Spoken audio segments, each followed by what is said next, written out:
Hello, everyone. Come on in. Tonight we have a very interesting topic as I play with my little light. I have a very interesting topic for you tonight. I hope you are excited. I hope you are ready to roll. I am here to, someone just texted me. I am here to talk to you about something very, very specific. And we hear about it. Everybody is talking about it again. It's one of those buzzwords that folks are talking about a lot. And I just want to give you some context and some ways to actually do and create generational wealth.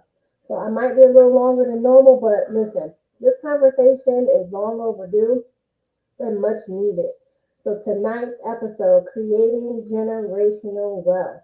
So in this video, we're going to really talk about how to create it and get organized for your family and your family's generational wealth plan. Because I'm going to show you how to do it. I'm going to give you a system. You're going to be able to walk away and say, huh, I could do that. So before we get started, we started a couple weeks ago. We're going to keep going. Our money affirmation for the week, our weekly money affirmation. This week, money affirmation is money comes to me in unexpected ways. If you're with me live, drop it in the chat. Money comes to me in unexpected ways. That is our affirmation for the week. Money comes to me in unexpected ways.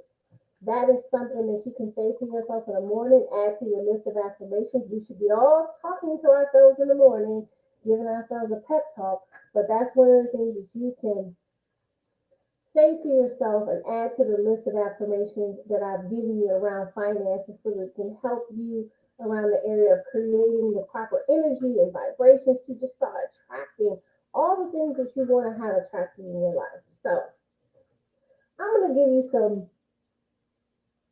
I'm going to give you some tips today. Somebody messaged me and said my sound is off. Hopefully it'll get a little better. Let's see. Give me 1 second. Let me check my stuff. Okay. Oh, okay. I'm on the wrong one. All right. So here's the thing. Hopefully it's better. You can text me back and tell me my sound is better this time. So here's the tips that we're going to go through today. First, let's just talk about our ancestry, right? Like in general. Like if you didn't know me, you would know that I'm like a total genealogy freak. I'm like this person that has my whole family tree and ancestry in all kinds of different ways. Thank you, Relevant Television.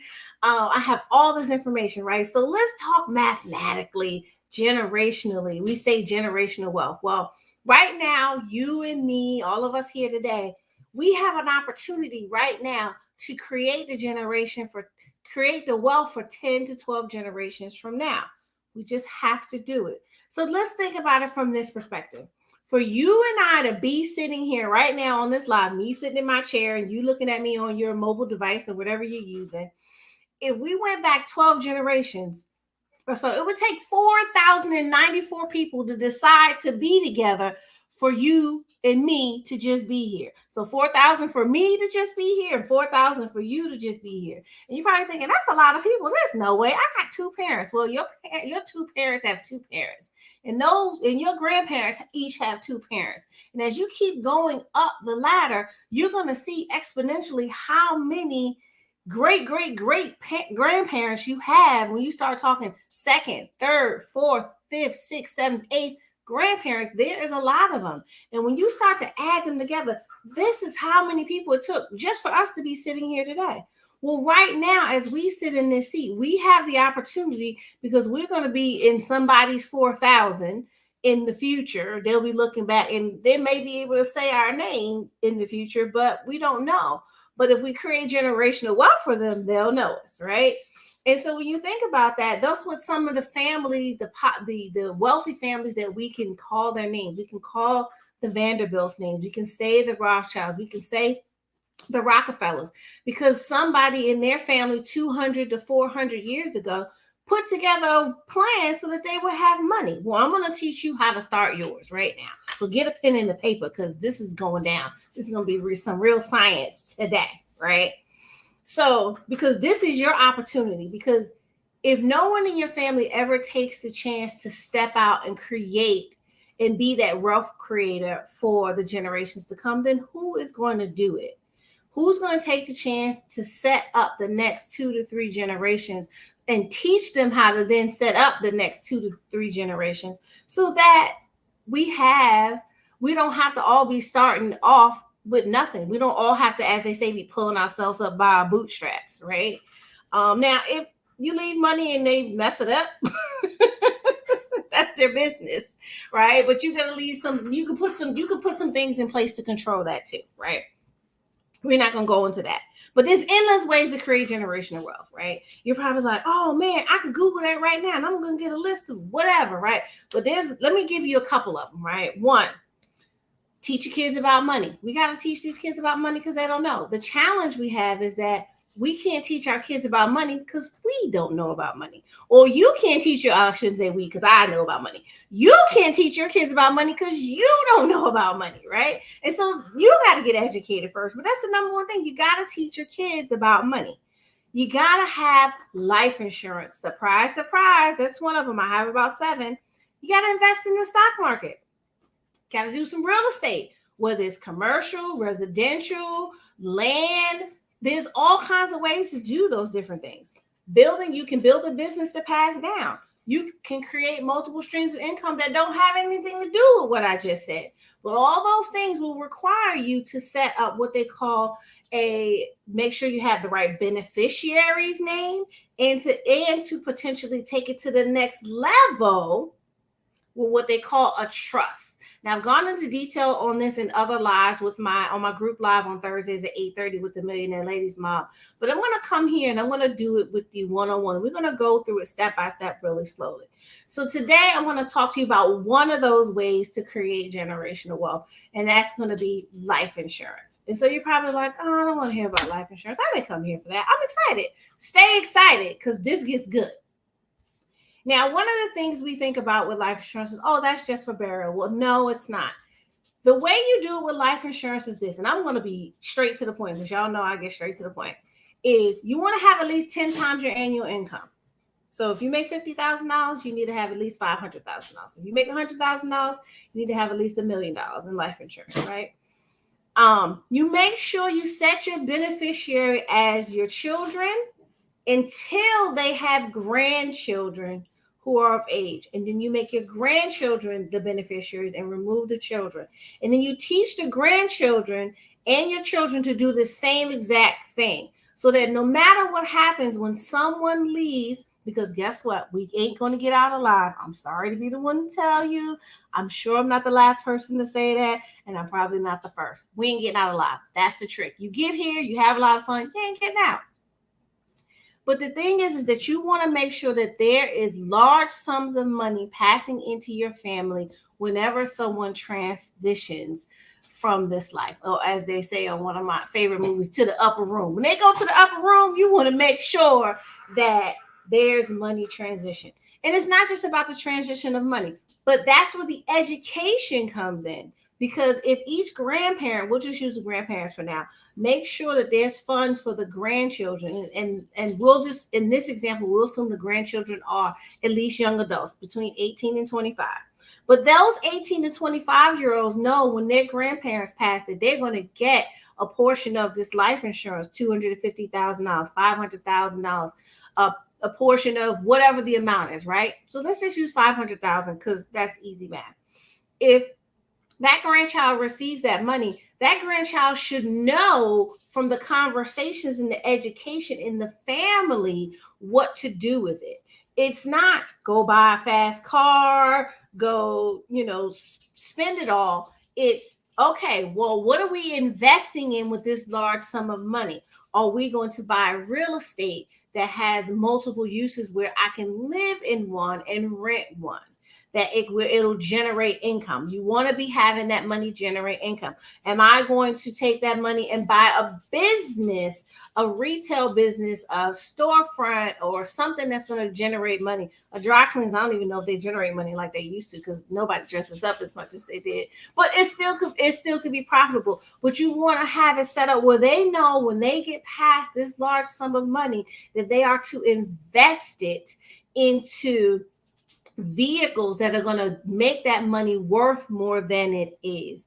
Are they going to then buy commercial buildings, a multi-use commercial building? But to have it set so that they know this is what they do with this money, and it's not to blow it, right? And there's also a portion, because if we're in the example we're using, someone's 18 and 25, they may still be in school. They may buy a house where they live in college, rent out 4 of the rooms, rent out two or three of the rooms, depending on the size of the house, and live for free, but have rental income. But they have a property where they've been able to put a large down payment on, and then have their roommates pay the mortgage, and they don't even have to know, right? Because guess what? That's what LLCs for, and private trusts and things like that are, to make sure everyone doesn't necessarily know who owns it. But the idea is to have it so that each generation is passing funds into the family that can then be reinvested. What I'm finding is we don't take the time to understand these structures because they're simple but complicated, and it's kind of weird. It's like this is the simplest thing to think about, but complicated. Because guess what? I'm not going to give you a large sum of money as a life insurance agent, as a life insurance company, and you're unhealthy and you haven't taken care of yourself, or you haven't done the things that we need to do, or you've waited too late, right? I meet so many people who wait till they're 60 and 70 and 80. Or now they decided they want to leave generational wealth. Well, it's a lot more expensive for you to do it, right?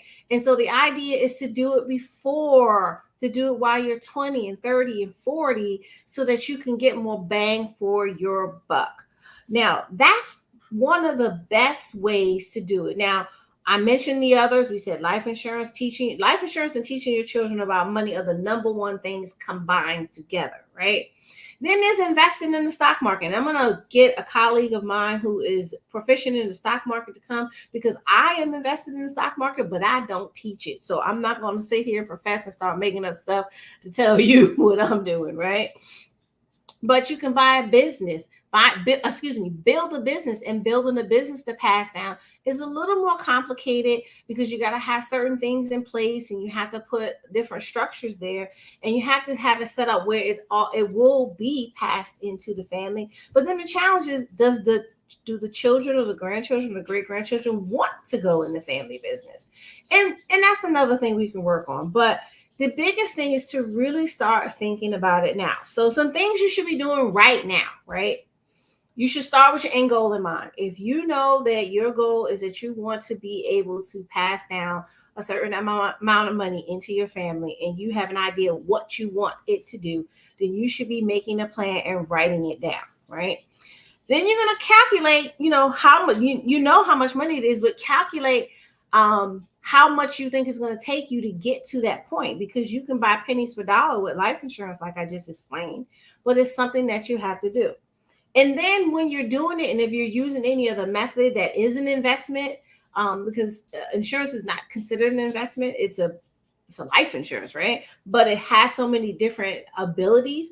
But if you're investing in the stock market or real estate and things like that, you got to be patient with it, right? And you can give back to the community. And I'm big on giving, but I want to be clear about this. I'm big on giving out of your abundance, not out of your lack. Too many of us are giving out of our lack, and we're not getting anything in return. And when we start talking about the law of reciprocity and the law of attraction, if you're giving out of lack, you're going to receive lack. And so you really have to get yourself to a place of abundance where you're giving out of abundance, and the abundance cycle will continue to cycle back to you, right?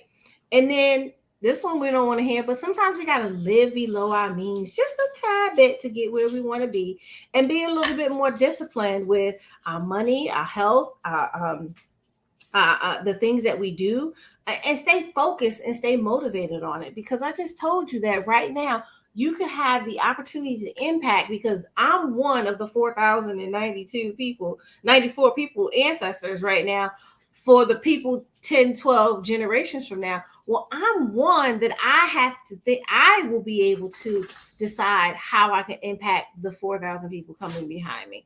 And so that's what we have to be thinking about. Think bigger picture. Because if we don't want our families to go through any of our struggles, any of our challenges that we had, we have to find a way to teach them and allow them to start from a different place. That doesn't mean they'll have an easy life just because they have money, but they won't have to worry about basic needs. They can have a good life and then work on their psychological crap another time, right? It's easy to work on your mental health when you're not worried about if you're going to have a roof over your head, and you're not, and things like that. And so the thing is that to really take the time to invest yourself into it. And this is not a new concept. Saran didn't come up with it. It's been around for 200 or 300 years, because if it wasn't around, you wouldn't see some of the things we already see, because there are so many people living out their family legacy. Just think about the thing that you own right now that you can probably touch in your house that has someone's last name attached to it. That's their family legacy. That's their business that's still paying into their families. And some of that is started with and generated from a life insurance policy, whether it be a $50,000 life insurance policy, $1 million policy, a $5 million policy. It all counts, right? So, any questions? I see a bunch of y'all on here live tonight. Welcome, welcome, welcome.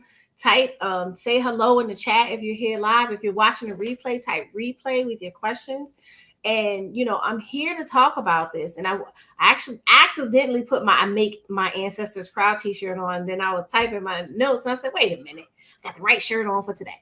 So the thing is that make your ancestors proud by taking care of your future people in your family that you don't even know, that haven't even been born. Hey, Marquise. And that's the plan. Matter of fact, Marquise, you just triggered something to think about. I didn't put it on the list, but you should also be thinking about getting a little crypto in your life too. I know some people that do that too. But the thing is that we really have to start thinking about our family legacy. If all we do is wear other people's family legacy on our back, then how will we create a family legacy for ourselves? Now, I'm not knocking name brand stuff, but think about it. Everyone has a name. Gucci, that's a family. Dell, that's a family.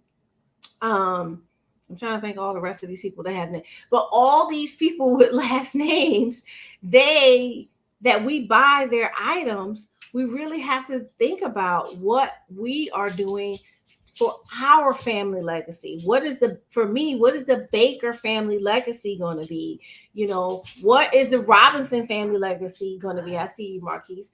What is that thing that's going to have the Robinson name stamped on it? What is the thing that's going to have the Baker name stamped on it that I know generations to come will impact those that I may never meet in my family? Just like there are generations of people in my family who I will never meet, who were born 100 years ago, 200, 300, 400 years ago, who have put into every ancestor before me the blessings, the teachings, the lessons that have been passed down to me. And now I'm teaching you to pass down not just those things, but to pass down the money. We pass down so many things. We have to add the finance to it, because we have the opportunity right now, this generation, we have the opportunity to create so much wealth for the future if we choose to be that one person to take that leap to make that happen. Again, I'm your girl Saran. I don't have much. If you missed the beginning, go back to the beginning, because I dropped the whole secret sauce formula in the video. Stay connected with me. Here every Monday at 8:30 p.m. And I'm live on Thursdays at 8:30 p.m. with the Millionaire Ladies Mob, which is a different channel, but you can come through as me and a group of other financial professionals, female financial professionals. If you need help creating your vision and trying to figure out where you want to go to saranbaker.co and download the free Vision and Manifestation Journal. It has lots of great tools in it for you for all areas of your life to create goals, track them, and to just get reconnected to where we are now and get things going. So that's all I have. And thank you for joining me live tonight. Bye.